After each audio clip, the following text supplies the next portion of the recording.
बिस्मिल्लाहिर्रहमानिर्रहीम। अस्सलाम वालेकुम।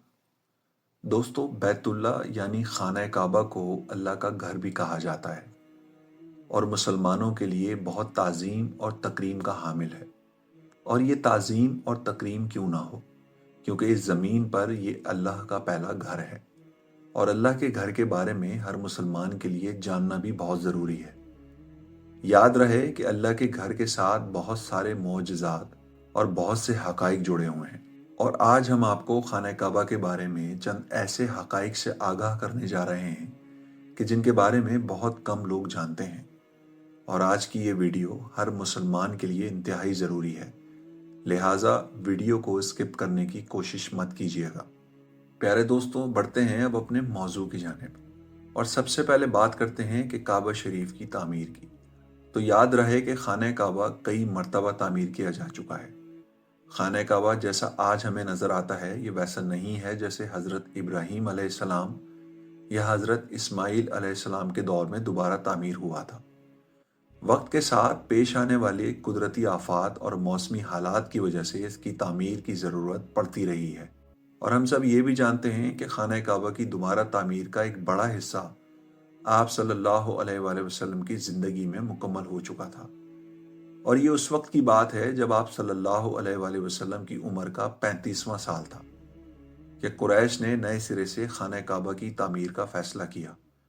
और गालिबन वजह यह थी कि काबा कद से सिर्फ थोड़ी ही ऊंची चार दीवारी की शक्ल में था और हज़रत इस्माईल अलैहिस्सलाम के ज़माने से ही इसकी बुलंदी तकरीबन 9 हाथ के बराबर थी। इसके ऊपर छत भी नहीं थी।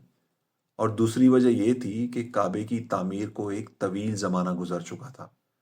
मौसमी हालात की वजह से इमारत खस्तगी का शिकार हो रही थी और दीवारों में दरारें आ रही थीं। उधर इसी साल एक ज़बरदस्त सैलाब आया जिसके बहाव का रुख खाना काबा की तरफ था। इस सैलाब की वजह से काबे की दीवारें मजीद कमज़ोर हो चुकी थीं और खाना काबा को किसी भी लम्हे नुकसान का अंदेशा था। इसलिए कुरैश के लोग मजबूर हो गए और इसका मकाम व मर्तबा बरकरार रखने के लिए इसे असर नौ तामीर का फैसला किया गया। इस मौके पर कुरैश के लोगों ने यह मुत्तफ़िक़ा फैसला किया कि खाना काबा की तामीर में सिर्फ हलाल की रकम ही इस्तेमाल की जाएगी। इसमें सूद से हासिल की गई रकम या किसी का ना हक लिया हुआ माल हरगिज इस्तेमाल नहीं होगा। लेकिन अब मसला ये दरपेश था कि नई तामीर के लिए पुरानी इमारत को ढाना भी ज़रूरी था, लेकिन किसी को इस काम को करने की जुर्रत नहीं हो रही थी।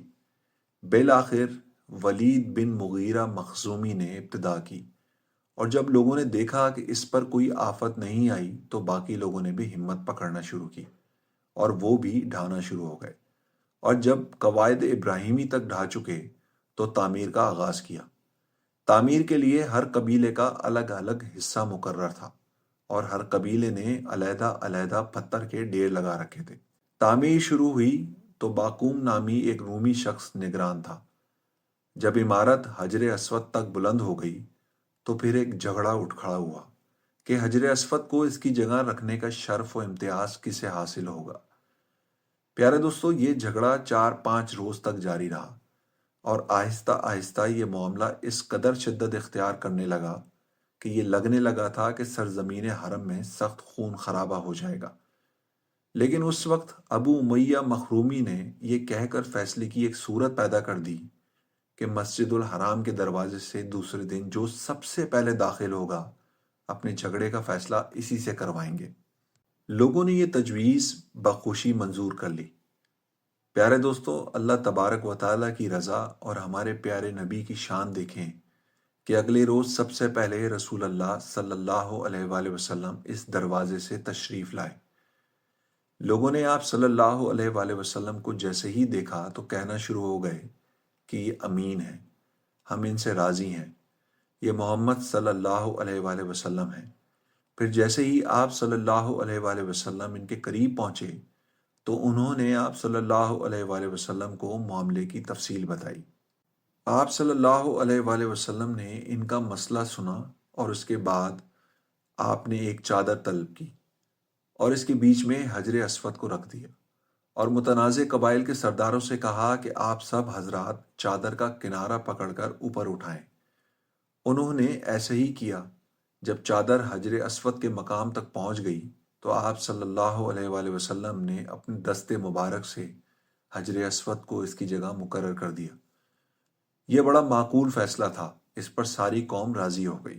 ادھر قریش کے پاس مال کی کمی پڑ گئی، اس لیے انہوں نے شمال کی طرف سے کعبے کی لمبائی تقریباً 6 ہاتھ کم کر دی، اور یہی ٹکڑا آج حتیم کہلاتا ہے۔